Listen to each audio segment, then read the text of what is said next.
You're watching Fox 35 News Plus, streaming on Fox Local.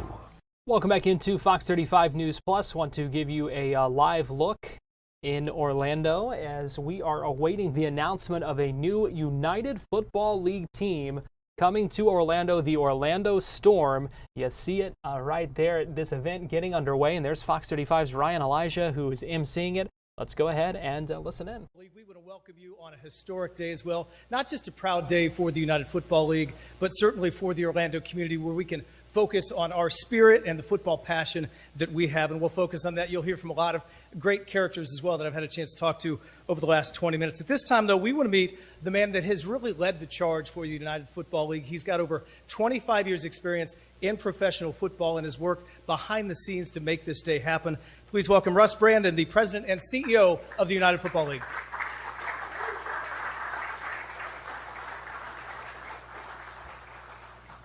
Appreciate it, Ryan. Big day. Excited to be here. I'm going to give you a very quick little story. When I heard about the new vision, the new strategy, which you're going to hear about shortly, one of the first phone calls I made was to Mark Wilf.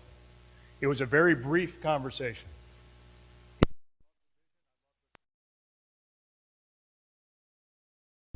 And quite frankly, if it wasn't for Jared and if it wasn't for Caesar and the team here in Orlando, you guys were amazing. And we're absolutely thrilled to be here, so thank you, Jared. Then I made another phone call. I called my buddy Jason Siegel, who he and I share a very close mutual friend, and I said, Jason, here's what's happening. He said, Russ, real simple. I'm here to assist. I'm here to support. I'm here to help in any way I can. And by the way, if you have the opportunity, come out to our event and watch what we're doing with celebrating women in sports. And only 800 people were there. And I will tell you this, if there's a better sports commission in the country, I need to see it. Amazing what you do, Jason. Thanks for being here. And also Mayor Dyer, you know, when I got there, he wasn't only there, he participated celebrating one of your own. I hear your voice every single time I come into this city. It was great to meet you that day, so Mayor Dyer, thank you. And obviously, Lieutenant Governor Collins, great to meet you. Delta Force, an absolute badass. We appreciate all you've done, your service. And I'm going to introduce another badass here, our new owner, Mike Rapoli. I told the story yesterday. I got on a Zoom with Mike about 6 months ago for 1 hour. It ended 4 hours later. And when I got off that Zoom, I pushed my chair back and I go, this is exactly what this league needs. This is exactly the person that needs to lead our organization. We all know about Mike's success. Obviously, everything at Body Armor, Vitamin Water, Smart Water, Pirates Booty. He has an unbelievable passion. He has unbelievable drive, relentless drive, energy, commitment. He's one of the top owners in all of horse racing. So yes, you'll all be rooting for fierceness on October 31st at the Breeders' Cup as well. But the one thing that Mike does, Mike wins. He wins at everything he does. And it is an honor for us to be a part of this journey with him as we move forward. But he's authentically himself. With all of his success, he is still just Mike from Queens, which I have a massive amount of respect for. So it is my honor, it's my privilege to introduce a great American success story, Mike Rapoli.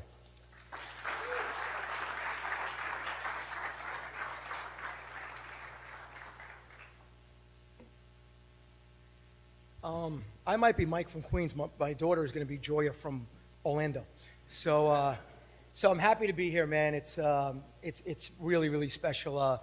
I got involved with the United Football League about 2 years ago. I started having discussions with them, and just like the state of Florida, I love football, and I saw maybe there was an opportunity, and about 2 years of talking with my other partners, Fox. Ryan, you did a great job, so Fox will be happy with you, and ESPN and Redbird Capital, and also Danny Garcia, who lives also here in Orlando, which is pretty cool, and Dwayne "The Rock" Johnson, who's looking to win an Oscar this year. I'm going to win the year after, but he's going to win this year. We're going to split it. And, I just thought that football had another level to it. Then, my wife and I, Maria, we've been married 26 amazing years. She probably thinks it's 5 amazing years. I think it's 26. But, we're from New York. She's from Brooklyn. I was from Queens. We got married, moved to Long Island. And in about 1995, my mom bought a house down in Orlando. And she moved to Hunters Creek. So I've been part of the Orlando community for 30 years now. In 2007, Maria and I, we actually bought a home that was big enough for my parents, my grandmother, and for when me and Maria wanted to come down here 2 months a year. And growing up, I just, buddy, you've done a great job with the city. Honestly, it's just like when you think of New York, oh, it's the Empire State Building and Statue of Liberty, and it's Manhattan. It's so much more. When you think of Orlando, you think it's Mickey Mouse, Minnie Mouse, Goofy. This is a great city, man. And we could have moved anywhere we wanted to. And, this was the place we chose. We chose Orlando for a lot of reasons. And, I have my family office down here, which is really, really special. And I have a lot of people that I've moved down here. But Orlando is a growing city. It's a great city. It's a sports city. I've been to a lot of Orlando Magic games. I've been a big supporter and a fan of UCF football, and what Scott Frost and what Terry the AD is doing over there is really, really special. And I've watched it grow so much over the last 5 or 6 years. Maria and I have been down here for about 6 years. I thought there was an opportunity. I came to an Orlando City soccer game. This stadium's only been around for like 7 or 8 years. And it's amazing. The Orlando Pride, I think they won a championship, I think. I hope I'm correct here, thank God. If I was wrong, I apologize, Jared. I would have blamed you and Caesar that they didn't win the championship. But congrats to you. But and I'm just watching this city grow, and it's special. To me, I think of Atlanta, I think of Nashville, and I think of Charlotte, and I think of cities that are starting to grow. UCF with almost 80,000 students. I think it's number 2 behind, I think, Arizona State. And Arizona State, they're really just looking to party and not really have an education. Here at UCF, we get an education, but it's special. And I'm proud to be a resident of Orlando, and I'm really prouder to be raising my daughter here. She goes to a great school here. When Maria and I had to pick schools for Joya, there are so many great schools here. I told Maria this is very simple. Whatever's within 3 miles of the house, and that's the way we chose our schools. So I was a C student. Joya aspires to be a C student. And as I said, I have a lot of people that work for me, and the A students work for the C students. So there's a reason why I'm up here and they're down there, but I don't want to talk about that right now. So, but for me, I met, first of all, let me thank Jared and Caesar from the Orlando City and the Wolves. They've been great, and they're great ambassadors to the city of Orlando and what they did to buying this team down here. So incredible. I love this stadium. I love it being downtown. On the way here, I passed Camping World, and I know we're doing so much work to Camping World. And, I think maybe if the Jacksonville Jaguars need a place to stay for a year or two, we have a place. And I can call Shad right now if you want. I can ask him. Let's see. They had a big win last night, so we need to get them down here. And it would be amazing for the city, by the way, Buddy. And, I met Buddy 3 years ago. I had him into my family office with my president, Sean McLaughlin, and Daniel, who's my VP of Finance. And I wanted to know more about the city. And I told him that I want to be part of the community. I want to help this city grow. I want to be involved in creating more jobs in the city, bringing some more events to the city, maybe even more teams. And, I think this is the start of, what me and you talked about 3 years ago. To bring a United football team here, whether I'm at Publix or I'm walking in the area or I'm at, Joya's school picking it up, you see Dolphin jerseys, Jaguar jerseys, Buccaneer jerseys. You see UCF jerseys. You see Florida jerseys, Florida State jerseys, Miami jerseys. Florida is football. It's Florida 1, Texas 2. when I'm in Texas next week, I'll say Texas 1, Florida 2. But for now, it's Florida 1, Texas 2. Just have to be transparent about that. But to bring this team here is extremely special to me. I mean, it's I love sports, and to just bring a professional team down to a city that I've now adopted as my city is pretty special. I want to thank Jay Collins, Lieutenant Governor. Thank you so much for coming here, and I appreciate it. And Jason, Sports Commission, we met. I was at a UCF game a couple weeks ago, and some stalker came up to me, and it turned out to be Jason. And I met him, his wife. I had no idea if I believed what he did, but he's here today, so I guess he does work in the Sports Commission. But we had a great conversation about events, and he promised us that we were going to get the Super Bowl here. I don't know if you told everybody yet, but you promised, and you said if I couldn't do it in 2 years, you would resign. That's what he told me. So excited about that, and also happy about the logo, the name. I actually came up with the name because every day in Florida between 4:30 and 6, there's storms every single day. I came to a soccer game. It started at 7:30. It didn't go on till 11:30. Every time there's a lightning bolt, we have to wait 45 minutes. I mean, I think that's a little exaggerated rule. Maybe, buddy, you can get that changed. But I think the Storm is the right name. And, I know football has been done down here. I know about the Renegades. I know about the Guardians, and they played in that big stadium called Camping World. I know about the Apollos that did pretty good. They played at UCF. But I think right now is the perfect storm for this team to be in Orlando. We have a downtown area that's booming. We have an incredible stadium that was built by the previous owner. I think it's pretty special. As we build Orlando, we build downtown. This stadium is going to be great for football. You guys see the excitement it is already for soccer. For football, it's going to be really, really special. I mean, every seat, there's no bad seat in the house. Everybody's on top of it. Watching football in this stadium is going to be very, very special. And, I know there'll be a lot of Florida State and Miami fans and a lot of Tampa Bay and Jacksonville fans, but everybody in Orlando can be a Storm fan. So the opportunity and the vision that I had about, trying to bring more professional sports here. There's always a rumor about a baseball team being here, and once Jason and Buddy get a dome built down here, we could probably do that. Buddy, got to move that a little bit quicker, okay? And but Orlando is a big city, and it's going to be an incredible city. We got the built-in infrastructure for a lot of years, and a lot of cities lack that. This is already built in, so I see Orlando being, look at the real estate market, what you guys have done and what's happening. So I'm excited by this, and the Orlando Storm is going to be a lot of fun, and we're going to work with the local community, local sponsorships, local business owners, local hospitals, local events, really tied into the community, and really, really have fun with this. And my goal and my dream is to have this stadium filled. Just like when you guys started, it took a while before we were able to fill that stadium. Fill this stadium with the Orlando Storm, orange and black and purple.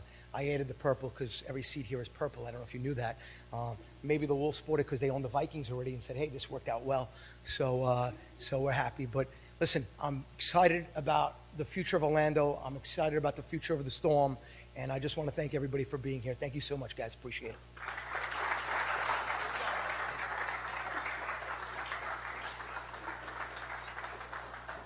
Mike, thank you, and thank you for your commitment to the city of Orlando. And obviously, he's going to be a good interview. I don't think we need to, we know that for sure.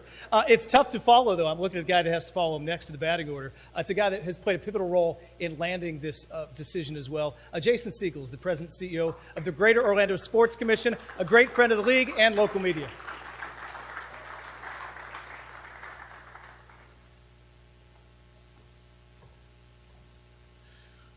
Mike and your family office, on behalf of the 138 members of our board of directors, including, ironically, our chairman of the board, Cesar Lopez, with Orlando City, Orlando Pride. We are so excited to be here with you today to welcome the UFL and the Orlando Storm to our community. So thank you.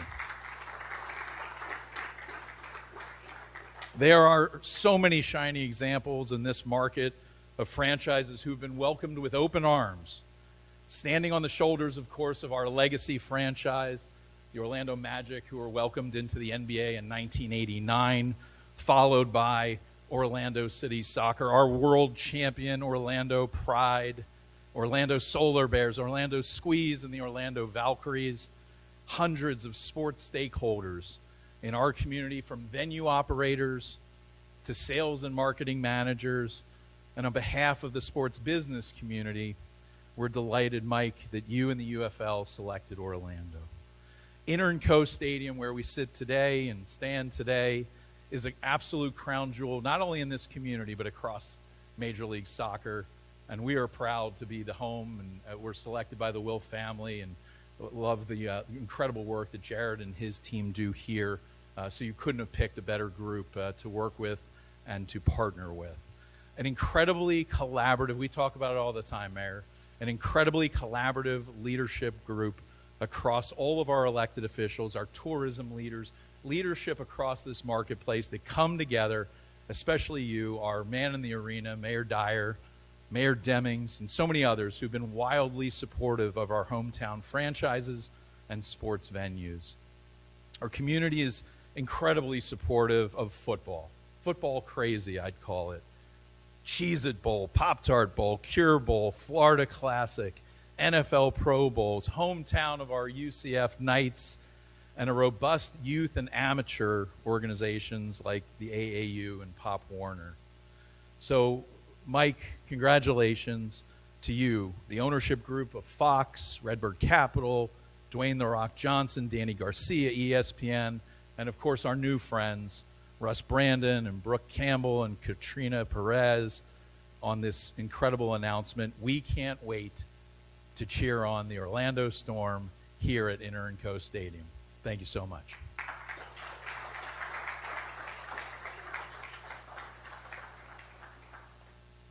Jason, thank you. I love talking to Jason every few months about all the exciting things that are coming to the city of Orlando. Next up, Jason mentioned this building and how special it is, and the next guest is a part of that and is an integral part of the strategic vision of bringing the United Football League here as well. He is the president of business operations for Orlando City, also the Orlando Pride and Inter&Co Stadium. Please welcome Jared Dillon.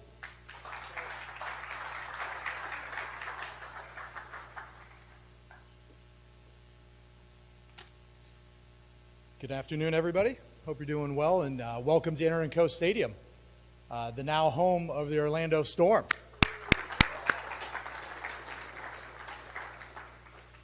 I'd like to start by thanking our chairman and owner that you've heard a few times, Mr. Mark Wilf. Mark, as Russ alluded to, started these conversations based on his years of relationship, and Mark could not be here in person, but wanted to pass along his thanks to everybody involved in this process.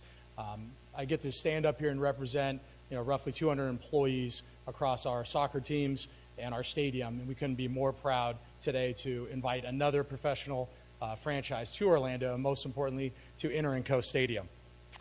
I'd also like to thank, from the UFL, Mike Rapoli, Russ Brandon, Wendy Bass, and your entire staff. It's been a pleasure and honor, a lot of hard work to get to the finish line. Your energy, Mike in particular, your energy gave us a lot of confidence in this project, in partnership, in working together. So I'd like to thank you all very much for helping us continuing to bring world-class events to Orlando.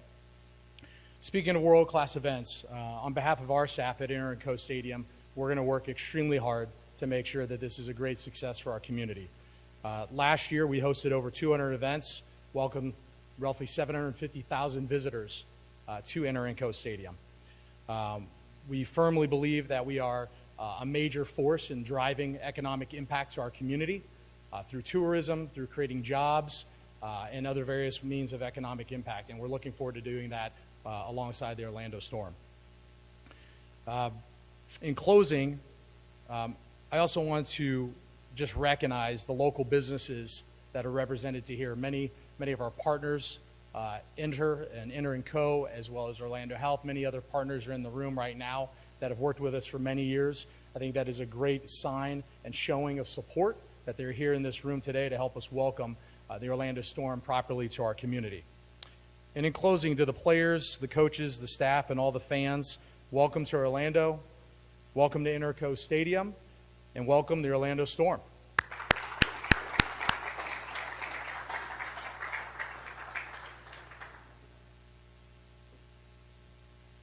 Jared, thank you. We want to bring a number of people back on stage now. So Mike, Russ, Jason, Lieutenant Governor Collins, the mayor, and Jared, if you can all come up now.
Gentlemen, thank you. Except for Mayor Dyer. You have to stay up here. So next up, Mayor Dyer is on stage, and he's going to join us now. A man that's been a part of many sports announcements over the years and part of a revitalization of downtown. Creative Village is one of the many projects, and this is the latest announcement with the Orlando Storm. Mayor Dyer. Thank you, Ryan. What a fun day for the city of Orlando. And you are all part of history being here for this first kickoff event. I'm pleased to be here with Commissioner Rose. So also on behalf of the Orlando community, we are happy to welcome the UFL and the Storm to Orlando.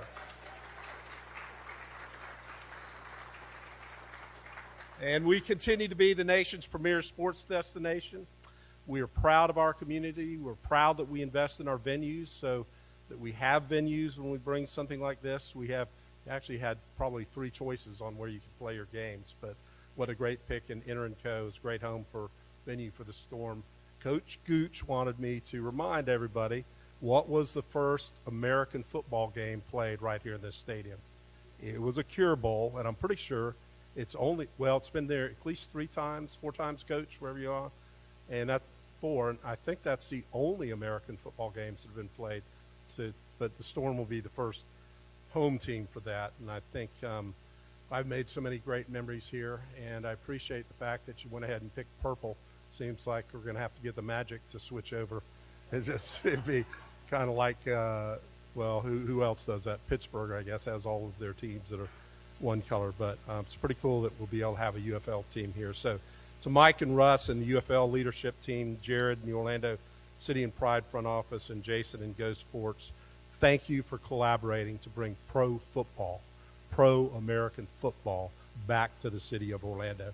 And we look forward to cheering the Storm back to a championship. And we only have one major league championship in the history of the city of Orlando. And that is the, who, Jared? Orlando Pride. And Coach Spurrier tries to claim one for the Apollos, but they didn't finish the season, so I don't think that's quite accurate. They were the best team in that league, but they didn't quite make it. So we look forward to having a parade for the championship when the Storm win the championship. Thank you.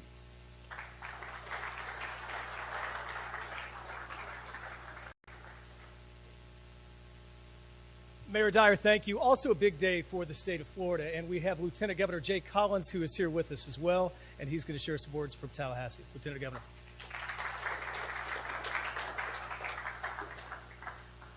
Thank you.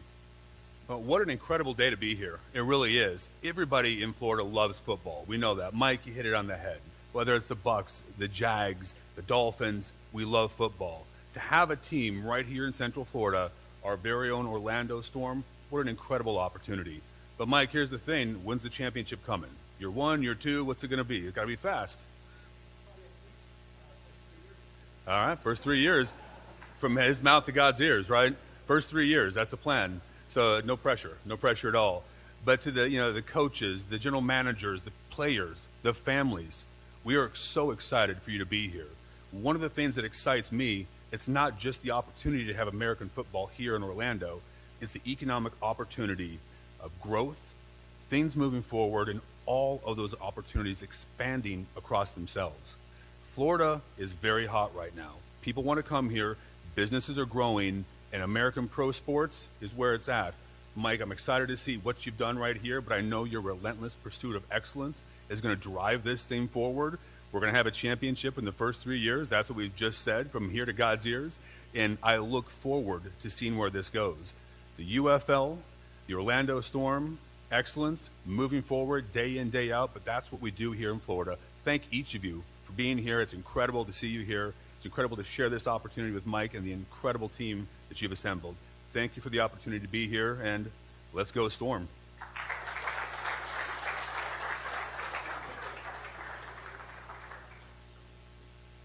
All right, so there's going to be immediate availability, but there's also been, I think it was trending online, so Mike's going to come back on stage now, and you're going to have an opportunity. Did you know this part, or is this? No, he didn't know. So we're going to have an opportunity for you to ask Mike questions. There'll be the media availability later, so Mike, come on back up stage. There will be, raise your hand, and there'll be a microphone out there. You can ask Mike directly a question.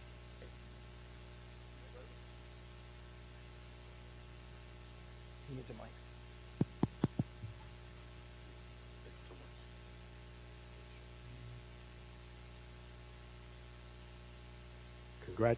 Congratulations on the new team here in Orlando. My name is Alan from the Alan Alfred Sports Talk Show. I actually had the honor of covering the Orlando Guardians. For people who were a little skeptical about coming back to Orlando, what could you say to those people?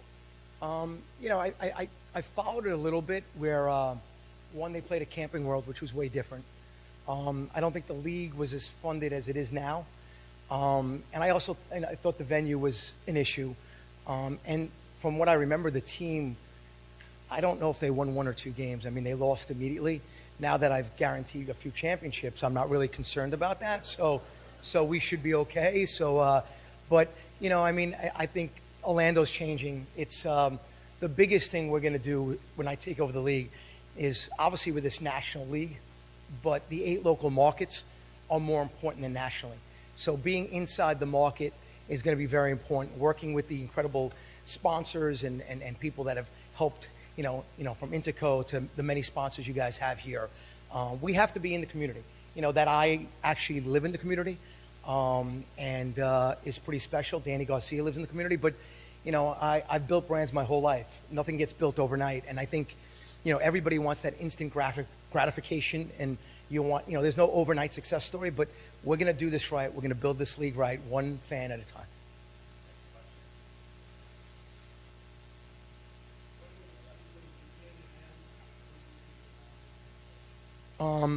Well, Anthony Beck from St. Louis is here. I fired him this morning. I found out he lives in Tampa. I mean, it's a pretty close commute, so he doesn't know that yet. So I want to keep that between this group. The one thing about it's going to start at the end of May. I'm sorry, at the end of March. I apologize. And I think our championship is going to be about June 8th. I think around June, and it's a 10-game season with 2 playoffs. Next year we're going to look at maybe, starting it a little bit earlier, ending a little earlier. There's so much out there that we're going to try. As far as the head coach and the players, by the way, one thing that I'm working with Russ and our management team is when you put a team in Orlando, I want to have players that the fan base are familiar with. Florida State players, Florida players, UCF players, Miami players. I mean, people that have ties to Florida and ties to Orlando. So, there are so many great players that come out of the state, whether they stay in state or out of state, and, that 0.0001% make the NFL.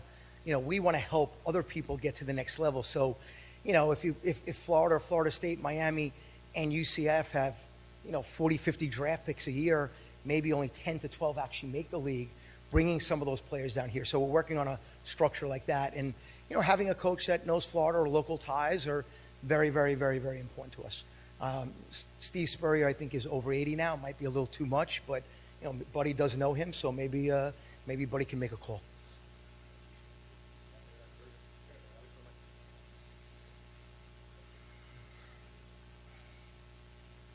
I'm like Alex Walker with Channel 9 in Orlando.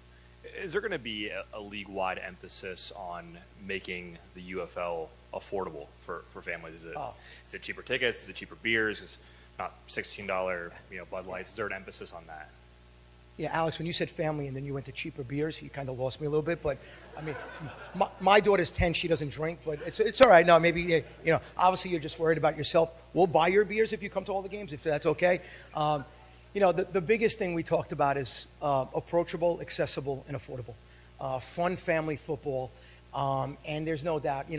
If you go to the Jaguars or Dolphin game, 5 tickets all in, probably $2,000, your parking and everything like that. We want people to get into the stadium for $200. Come with a family of 5. Come back the week after with 2 friends and their families of 5. That's what we want to do. Fan engagement, fan experience. This stadium does it very easily for you. Every seat feels great.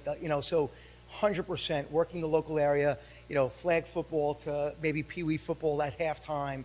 Really, making sure we work with boys and girls clubs in the local schools. We're gonna do everything we can to be fan friendly but super affordable, and it's going to be very exciting. So and we'll get you some beers also. Okay. Yeah. Actually, my brother's here. He loves beer, so maybe you guys can meet up after this. Yeah. Hey, Mike. J.C. Carnahan, Orlando Business Journal. About the change to the smaller soccer-specific stadiums, can you elaborate on that? What was the key in making that happen, and how long was that being discussed before it eventually came to fruition? Yeah, again, I was speaking to the ownership team at the UFL 2 years ago, and talks fell out. And then this year, I really got more intense in the conversations. I mean, I kept watching the games on either Fox or ESPN, and the quality of football was so good. But when you put 10,000 people in a stadium with 70,000, I mean, I thought it was COVID 2020 again. It looked like a COVID game, and it's almost like if you go to a restaurant that has 20 tables and 19 are available, I don't know, you start to feel like you're getting food poisoning before you eat.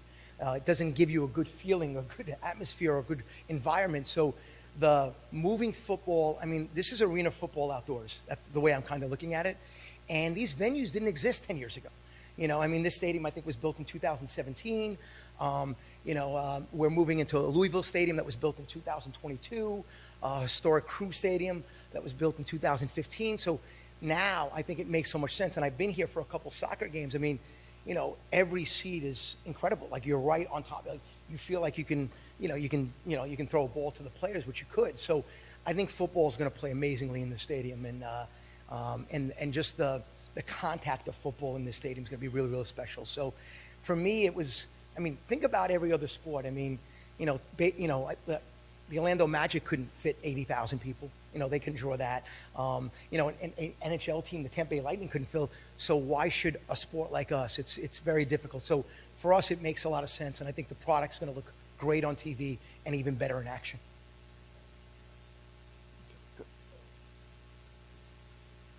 Mike, thank you. That is the final question for now, and it ends the press conference. So from the United Football League, thank you for coming as well. They're going to do a couple pictures on the side. Media availabilities will be on the back to my right. So as soon as they're done with pictures, back there is where you need to go. Thank you.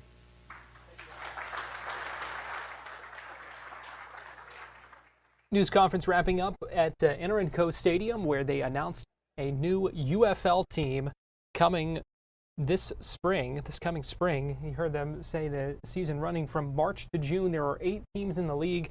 Have a 10-game season with 2 playoffs as well. The Orlando Storm going to call Inter&Co Stadium their home, joining the Orlando City FC and also the Orlando Pride, who regularly play there. The exciting announcement today, Orlando, one of 3 new cities that is getting UFL teams this year. The other cities being Louisville, Kentucky, Columbus, Ohio. They will join the UFL for the upcoming spring football season in the league that relaunched back in 2024 after that merger between the UFL and the XFL. We're going to take a break here on Fox 35 News Plus, but we'll be right back.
You're watching Fox 35 News Plus, streaming on Fox Local.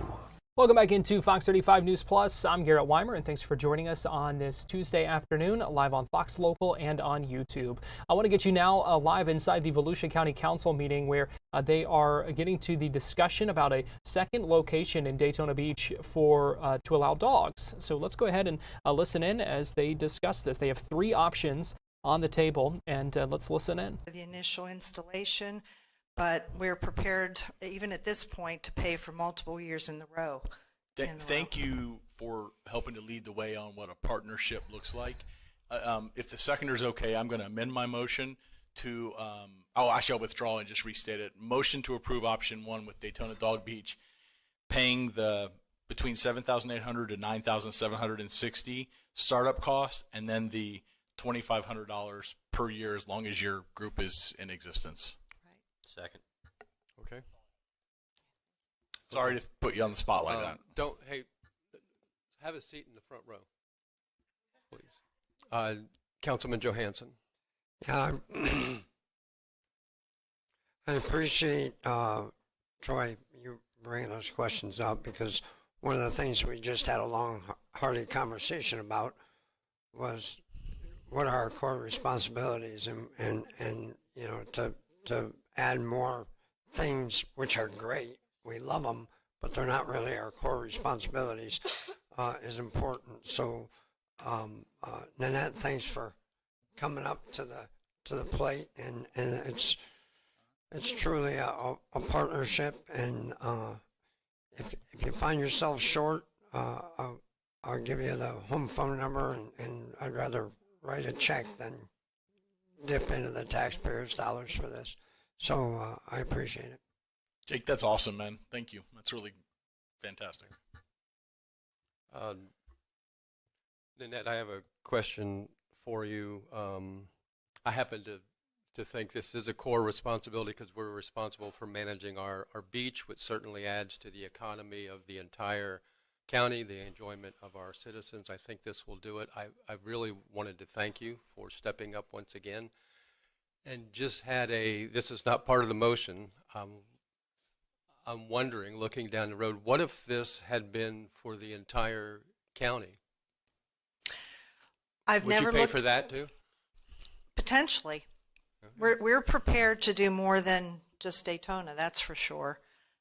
Obviously, I would have to meet with Suzanne and her whole team here to figure out initial costs to put in dispensers.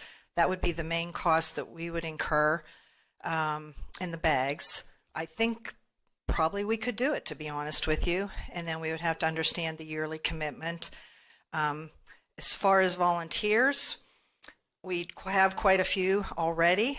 I am constantly getting emails or things on Facebook from people in other parts of the county that want this in their areas. And, you know, my feeling has been, well, we got to take it one step at a time, or one paw at a time, as I like to say. But yes, I think we could do it. I do. You have a request to speak too. Did you have something else you'd like to add while you're up at the mic? And then we have other members of the public that want to speak as well. If you don't mind, I do have Danny, something. did you have a question for her? How do you like horses? Because we can change this to one hoof at a time. Not today. Just kidding. Can answer them if you'd like, but you could. No, don't. Okay, all right, I won't. Let's stay on track. Yes. Okay, so Chairman Brower, council, and managers, as you said, my name is Nanette McKeel-Petrella, a Daytona Beachside resident and founder and president of Daytona Dog Beach, Inc. I first spoke to Volusia County Council in this capacity in 2021.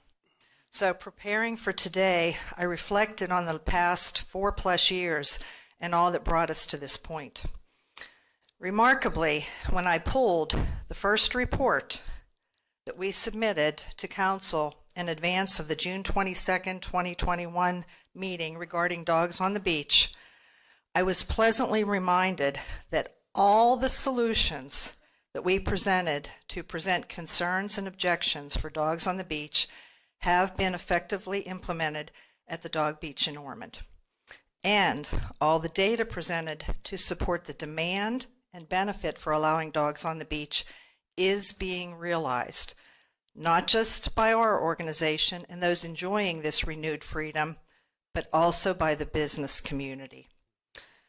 Recently, I was invited to speak to a school of K through 5 students and to a post-secondary academy about our organization and what it took to reverse the nearly 40-year ban on dogs on the beach.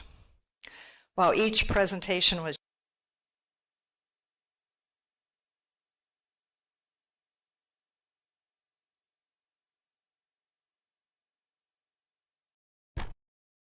All right, having some trouble with our feed there. We will try to get that back up and running, but the Volusia County Council discussing a Daytona Beach dog beach location.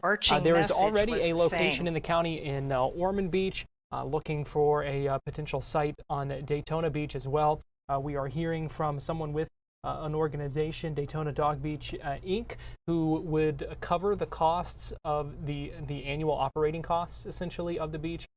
Which would be about $2,500 per year. So it looks like we've got our feed back up and running. So let's go ahead and listen back in here. Change your positions and then say so.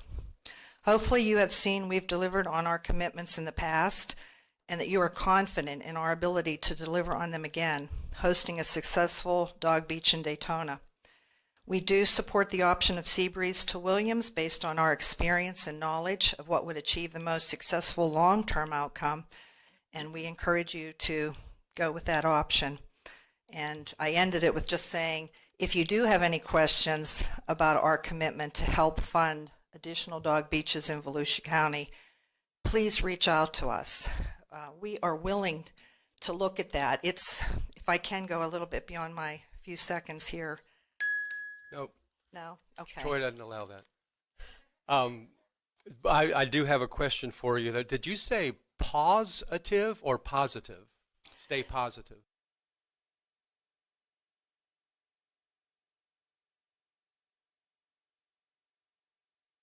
And now that live stream appears to be buffering, but we will continue to monitor this, try to get that back as they continue the discussion about the dog beach in Daytona. I know that We're going to take Dempsey. a quick break here and we'll be right We'll back. remain positive. Vice Chair.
You're watching Fox 35 News Plus, streaming on Fox Local.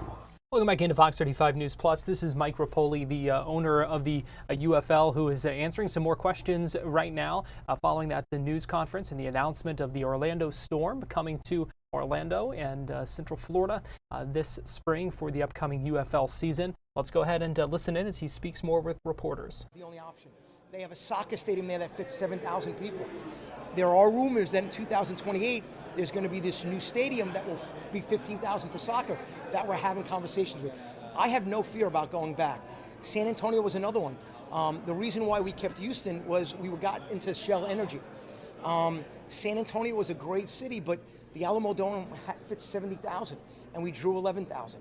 It just didn't fit. It didn't look right. It didn't represent what I'm trying to do with this league, where it's family, it's friends, and it's fan friendly. So it just didn't work, and I was very apologetic. I mean, we have to. In order for us to be successful, we have to have a vision, and we have to have a plan, and we have to stick with it.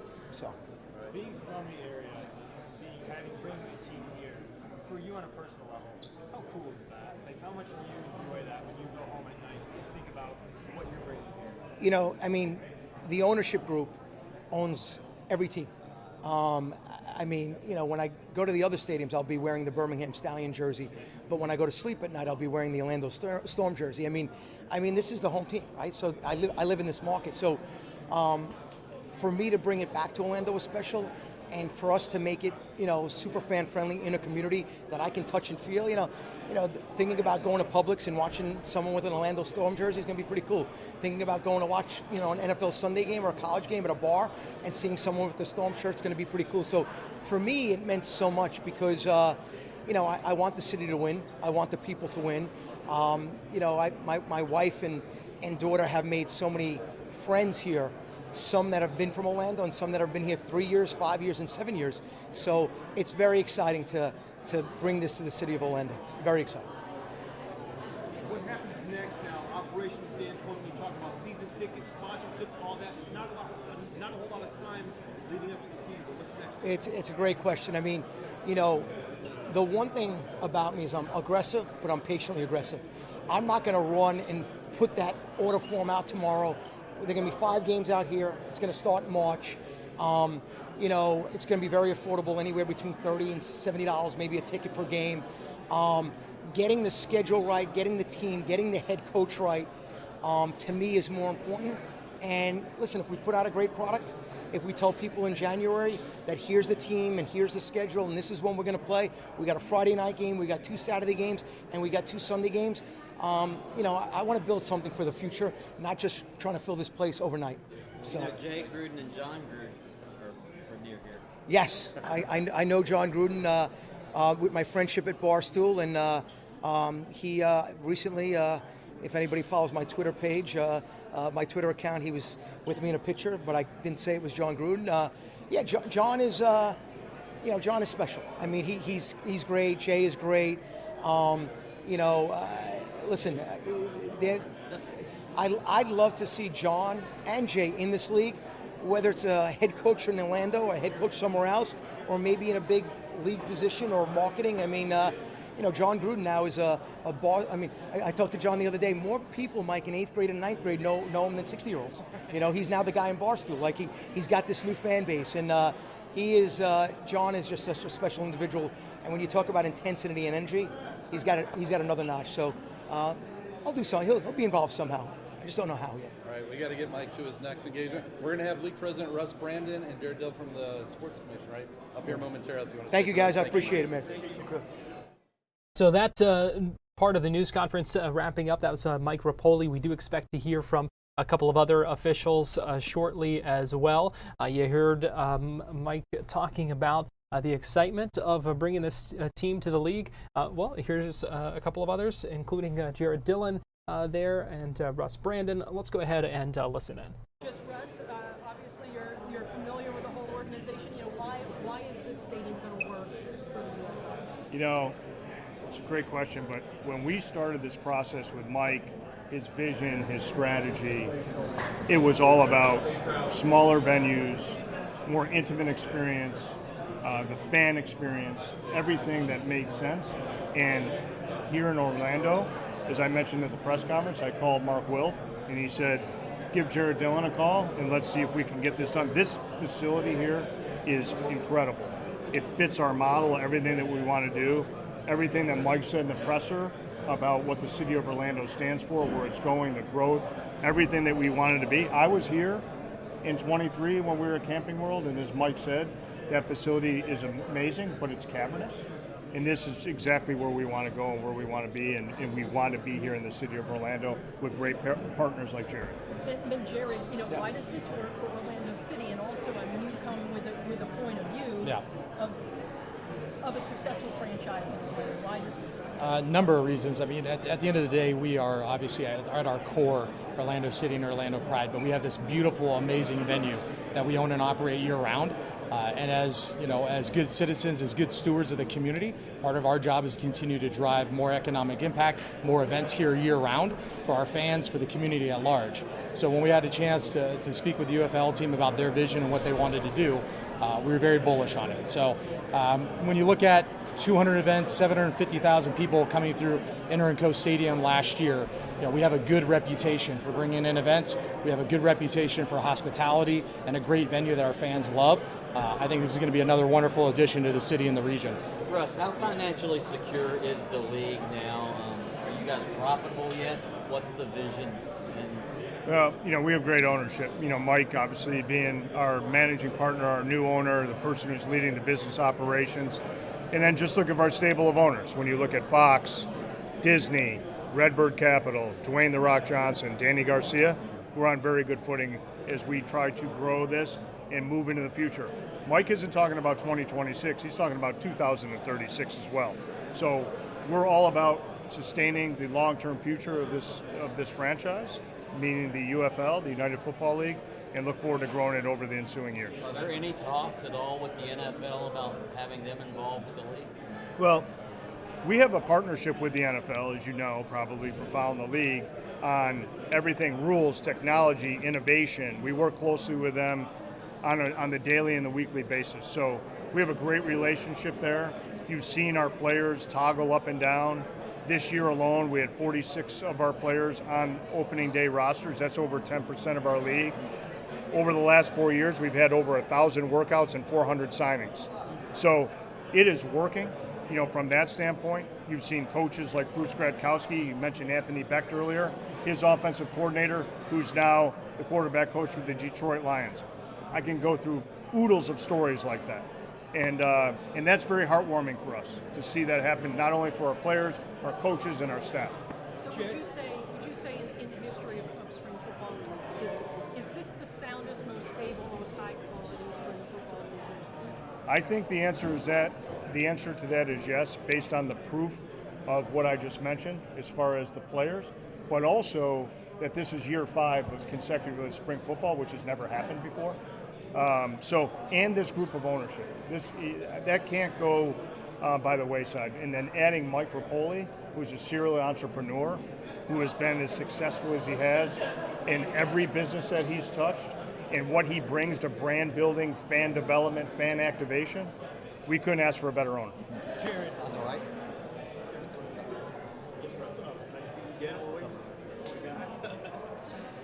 Now there's going to be smaller venues. This is a great stadium. How is it going to look visually, you think, from a standpoint from ESPN or Fox?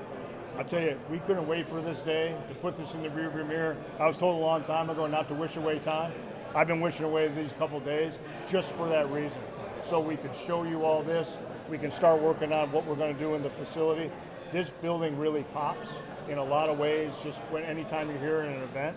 So as Jared mentioned, what they've done here from an activation standpoint, what it's like when Orlando FC and the Pride play here is amazing.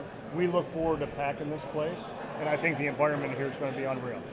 We're going to the middle. Jared, a lot of all soccer franchises take a lot of pride, no pun intended, in the condition of their pitch. Your seasons will run concurrently. So what kind of challenges did that bring up to you guys, and how are you going to work through it? A lot of planning, a lot of communication. We've already had an extensive amount of conversation. As you saw from that announcement, a number of soccer venues are going to be utilized in 2026. So already have that working group of our colleagues.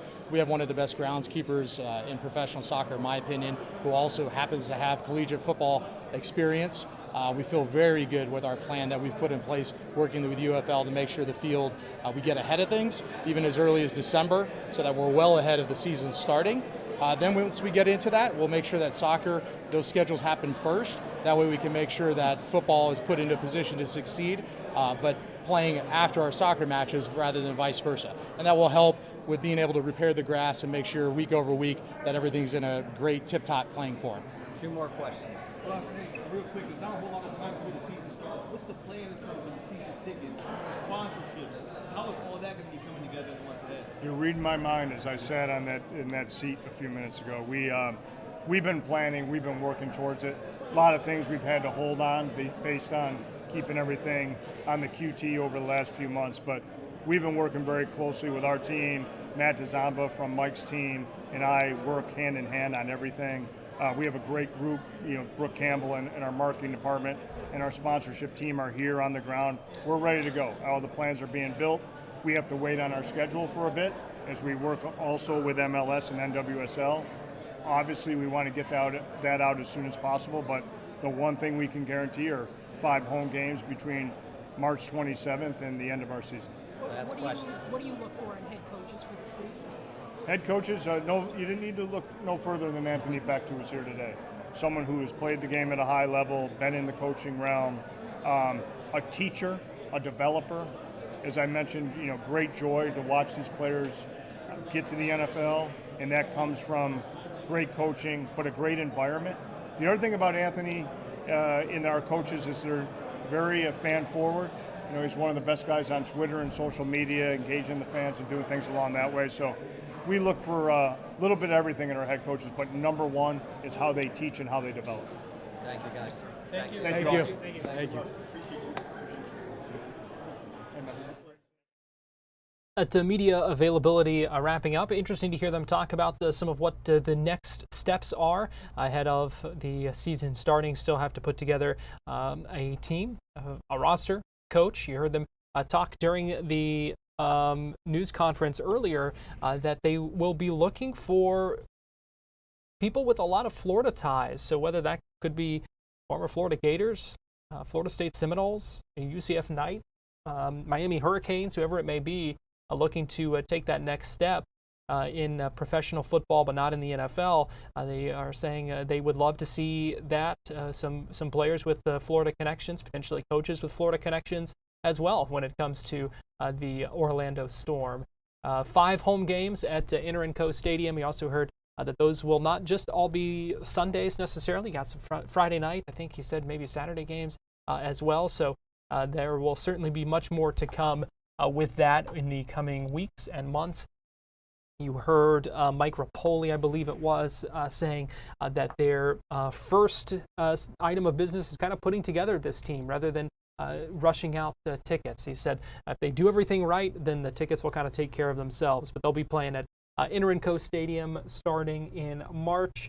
You also heard him talk a little bit about some of the other changes in the league. We talked earlier about the new teams coming to Louisville and Columbus as well. The 3 new teams are replacing teams from Michigan, Memphis, and San Antonio. A couple of other changes in the league as well. So a lot of excitement over the UFL coming to Orlando. We also heard some reference to the Orlando Guardians that played in the XFL back in 2023. We're going to talk about all of this with J.C. Carnahan of the Orlando Business Journal, look at things from the economic impact and also the financial viability of this, and see what he thinks about that. We'll talk with him coming up in our 2 o'clock hour, about an hour from now, here on Fox Local, and when we welcome in our 2 o'clock TV audience as well. So we're going to take a quick break here on Fox 35 News Plus, but we will be right back after this.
You're watching Fox 35 News Plus, streaming on Fox Local. Welcome back into Fox 35 News Plus. Want to get you to Capitol Hill and the Senate Judiciary Committee holding a hearing right now, an oversight hearing of the Department of Justice. This is Senator Ashley Moody, a Republican from Florida. She is having the chance right now to ask some questions of the Attorney General, Pam Bondi. Let's go ahead and listen in live from Capitol Hill. On and on. And you're seeing that now playing out in the cities around this country. And what is very terrifying, and I think you would agree, is this is not your Democratic Party of yesteryear, where we might have said they're soft on crime.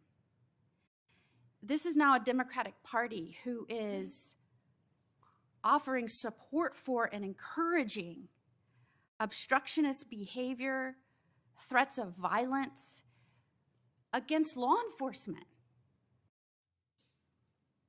And as the wife of a law enforcement officer, as someone who's committed my own life as a federal prosecutor, attorney general, now as a U.S. senator, Judge. it is and a judge. Thank you. I think I had to demonstrate that a little bit earlier. It is horrifying to me that where we used to talk about differences in policies, where one party was thought to be tough on crime and one party was thought to be soft on crime, we're not talking about the fundamental ideals and structure on which this country was built. And I have been horrified watching the partnership between a governor in Illinois and a mayor in Chicago, and the collaboration, some might say the corruption, and the rhetoric they are using. And I have to say this because I think for somebody like you and somebody like me, it makes you extraordinarily concerned for the success and future of this country. Pritzker, he uses words like, this is an unconstitutional invasion of Illinois, militarized CBP and ICE agents to the street of Chicago to cause violence and chaos in the city. And I quote, Pritzker, people are getting detained, they're getting arrested, U.S. citizens, making it a war zone. Pritzker, it's a war zone, and they are using tear gas and chemical agents at peaceful protesters. Pritzker, they are waging war on our people. Pritzker, we must now start calling this what it is, Trump's invasion. Not to be outdone, though, by Johnson, who says that, and I quote, law enforcement is a sickness. We have a rogue, reckless group of heavily armed mass individuals roaming throughout our city. Johnson, ICE lies and people die. Johnson, the Trump administration must end the war on Chicago. Johnson, in the coming weeks, we will use this as an opportunity to build greater resistance.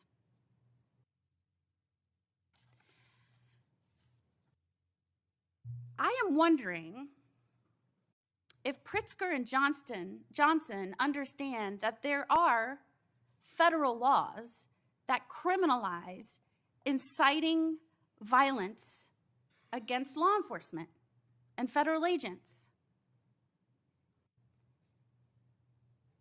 I am wondering if they are concerned at all about what their speech is doing and the danger it's putting not only federal agents in, that, by the way, swore an oath to protect other people, but the danger it's putting the citizens of their community in. Anytime you start pitting your own people against their own government, a government is only there at its core to protect rights and the safety of its people, that is incredibly dangerous. And I hear this rhetoric, and I think to myself, every foreign adversary of the United States of America in this country is saying thank you to the governor of Illinois and the mayor of Chicago. Thank you for doing their jobs for them,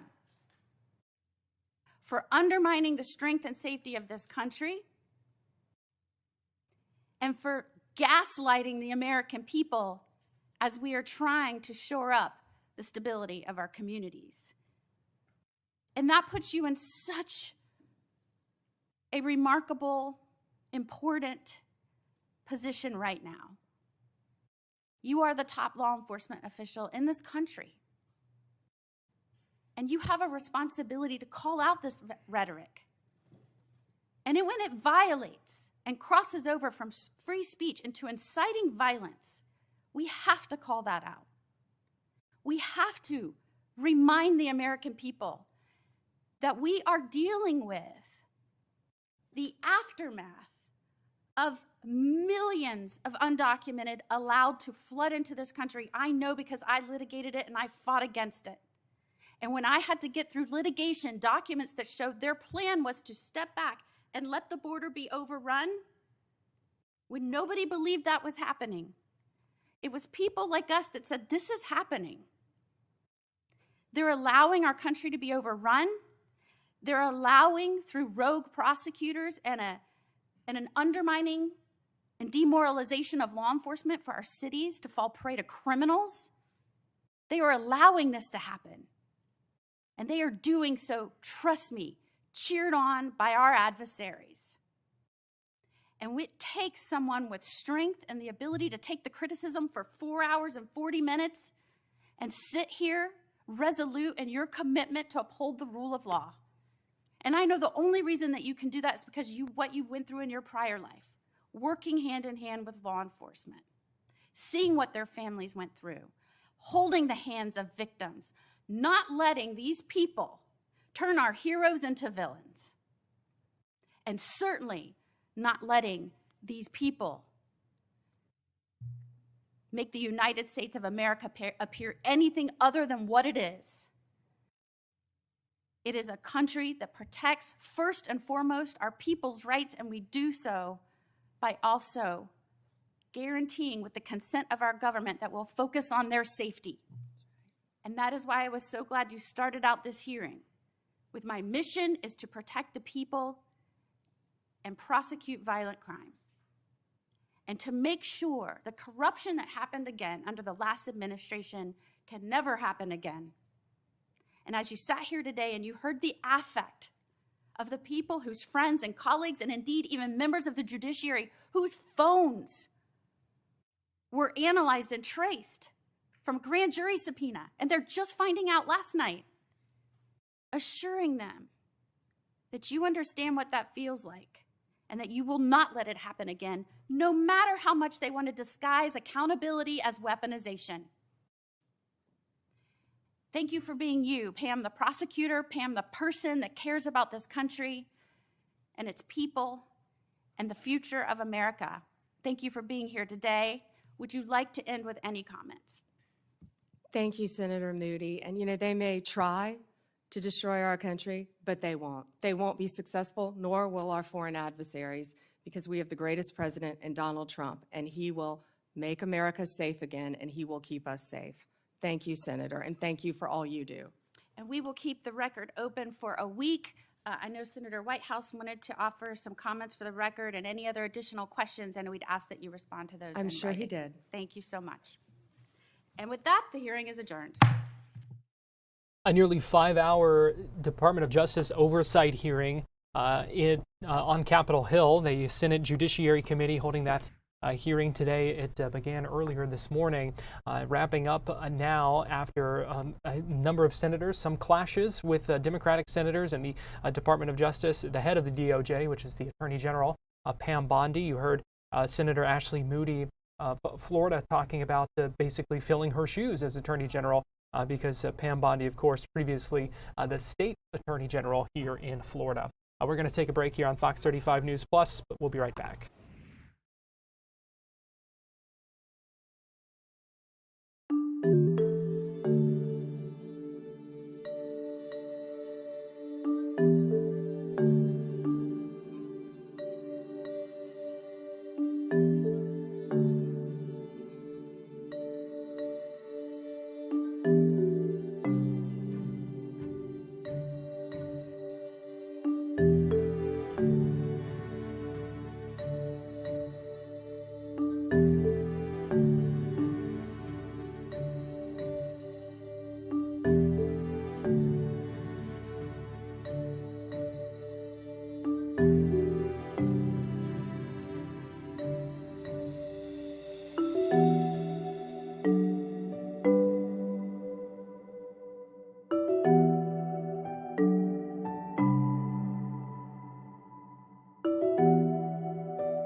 You're watching Fox 35 News Plus, streaming on Fox Local.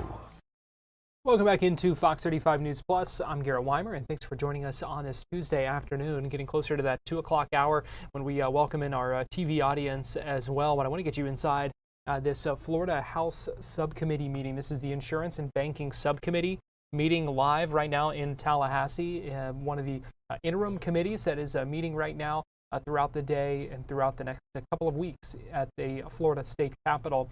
Interesting hearing topic today, as this subcommittee has been discussing the use of artificial intelligence in the insurance industry. So let's go ahead and listen in for a few minutes live from Tallahassee.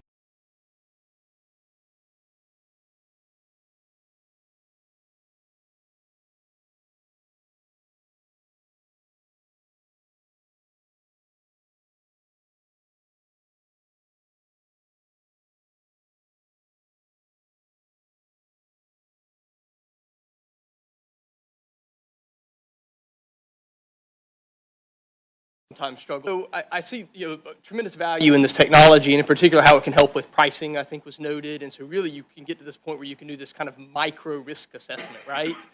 But insurance at the end of the day is a risk aggregation, right? Like we all pay in a little bit so that all of our claims get covered at the end of the day. And so I guess my question is, as AI kind of moves into that space of helping with this risk assessment, how do we, maybe guardrails is the right term, how do we work to a place where we're ensuring that we're not getting to a point where we're effectively, removing people from access to that product at the end of the day because of this effort at kind of micro predicting risk at an individual level?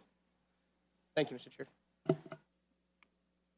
The first question, what I was suggesting was that you may get, and this is a human intervention kind of thing. There are, AI cannot solve all the problems when a claim has been filed under a particular policy. For example, you have a pollution exclusion. If you look at the tortured history of the pollution exclusion, you could put all the data in, at least in my opinion, you won't get an answer from a machine telling you, oh, it's excluded.